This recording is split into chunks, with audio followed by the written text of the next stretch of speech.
চাই কি চাই না?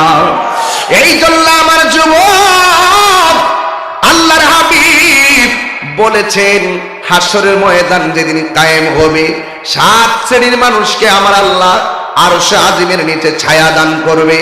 এর মধ্যে 1 শ্রেণী হলো যারা ন্যায় বিচারক, 2 নম্বর হলো যারা আল্লাহর রাস্তায় দান করে। আপনি মনে করবেন না 1 বস্তা সিমেন্ট দান করার কারণে আপনার লস হয়ে গেছে, না না না। আল্লাহর হাবিব বলেন হাসরের ময়দান যেই দিন মানুষ নাফসি নাফসি বলে কাঁদবে, ওই কঠিন মুসিবতে দানশীল ব্যক্তিদের মাথায় আমার আল্লাহ আরশে আজিমের ছায়া দিয়ে দিবে। আরেক শ্রেণীর মানুষ হলো সমাজের ন্যায় বিচারক, আরেক শ্রেণীর মানুষ হলো যারা আল্লাহর জিকির শুনলে মনটা দিবানা হয়ে যায়। এই জিকির আমরা চাই কি চাই না?